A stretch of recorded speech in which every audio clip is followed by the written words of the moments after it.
Oh, howdy all, grab yourselves a beer. It is time for some Path of Exile economic discussion. And today I wanted to talk about an interesting little thing that's been happening with the prices of Shaper Val masks at high item levels.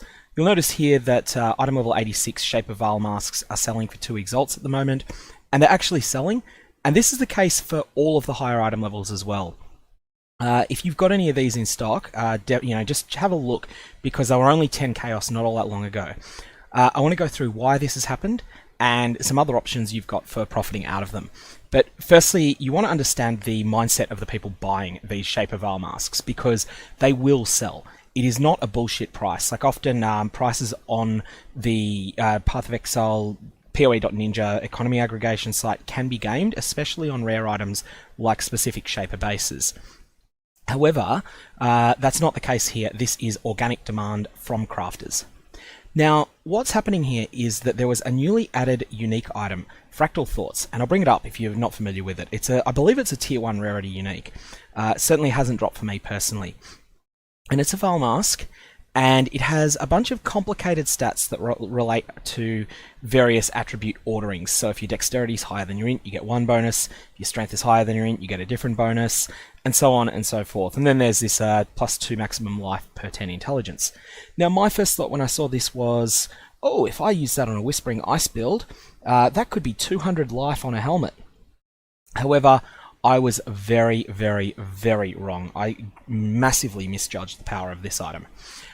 What this is, this unique Val mask is absolutely incredible on bow builds where you have dexterity very high, strength low, and intelligence lower than strength. What it will give you, because it's an endgame piece of loot, I'm going to assume that you perfectly divine it. 40% critical strike multiplier, which is great, 15% increased dexterity, and if you've got 800 dexterity, then this line here will give you 80% increased elemental damage. That is a big deal, and it means that dexterity stacking bow builds love Fractal Thoughts. If you've never played a dexterity stacking bow build, what they do is they use a Shaper bow with this mod. Adds 2 to 3, up to 4 to 5 cold damage to attacks with this weapon per 10 dexterity. So in practice, adds 3 to 5 cold damage per 10 dexterity. If you have 800 dexterity, which is what these builds typically end up shooting for, then this is adding an average of 3 to 5, which is 4 per 10 dex. That is 320 cold damage to attacks.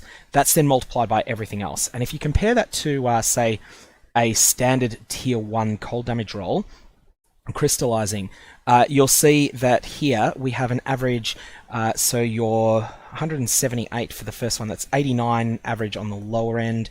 The higher end average is 163, so you're looking at 126 damage here. So you're basically talking considerably more damage than you get from an added cold support gem, even a high level one. It's an absolutely outstanding mod.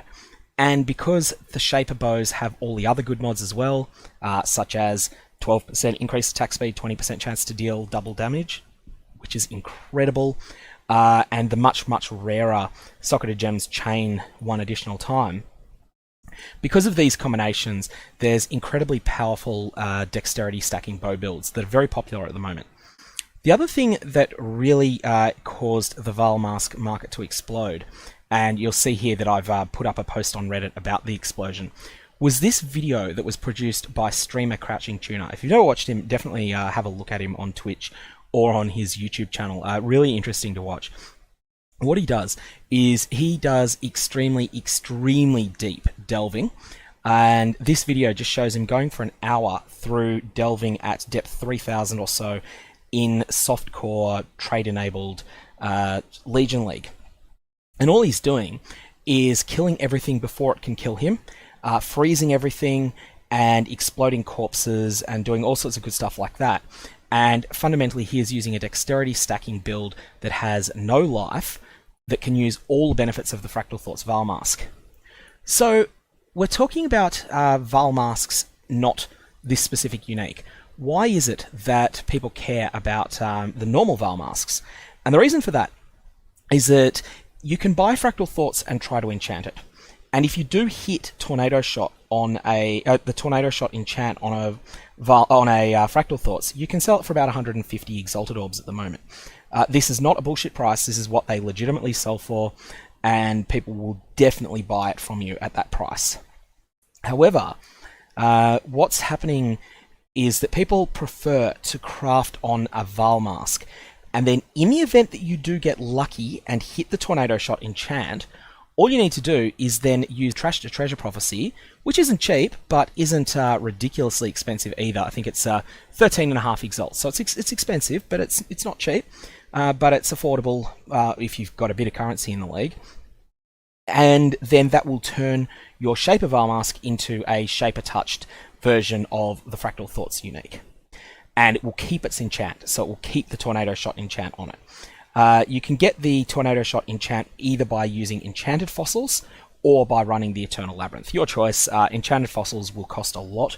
The Eternal Labyrinth will provide currency, but will sink a lot of time into it. Your choice there.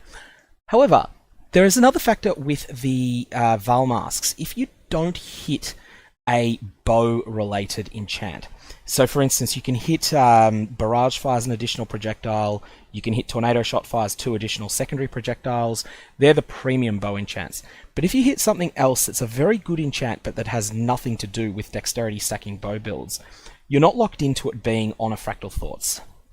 And so for instance, if you were to hit a powerful Ice Nova enchant. Ice Nova has 40% increased damage, which is one of the more in-demand enchants in this league.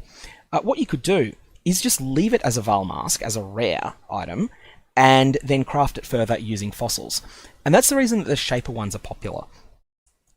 If you hit certain items, or certain enchants, you have the consolation prize. You've missed out on the massive payday of hitting Tornado Shot, then using Trash to Treasure to turn it into a Fractal Thoughts, but you've got a backup plan where you go, okay, I hit this Ice Nova, I'm now enchant, I'm now going to sell it to someone that is playing a build based around Ice Nova and the Eternity Shroud unique chest. Eternity Shroud, if you're not familiar with it, it's one of the most powerful armors in the game, and what it does is, leave aside some of the other stats on it, gain 5% of elemental damage as extra chaos damage per Shaper item equipped, and hits ignore enemy monster chaos resistance if all equipped items are Shaper items. This chest piece is extremely powerful. It's not that expensive. It's an Uber Elder specific drop, but it's extremely good, and it means that people want specific helmet enchants on a Shaper base. And so essentially, because you've got this backup plan, you've got 2 ways to get rewarded when you do succeed in hitting an excellent enchant on one of your Val masks. So, as well as that, you might also just hit something that doesn't benefit from being Shaper. Say, for instance, most Cyclone builds don't care about the fact that it's a Shaper item. In fact, it might be slightly worse because it's harder to roll desirable mods on it. But that doesn't mean that hitting a premium Cyclone enchant, like 40% increased Cyclone damage, that's still something you're pretty happy with. In any case, that's the reason that Shaper Touch Val masks have gone up so much. If you've got some of them, then I would strongly suggest you sell them while there's still hype, or alternately, that you take a few gambles on enchanting them, and if you hit something great, then let me know in the comments below. Definitely do also check out Crouching Tuner's Delve video. It's been my favourite Path of Exile related video this week, and I highly recommend checking it out. Anyways, you got any questions, fire away below. Otherwise, hope you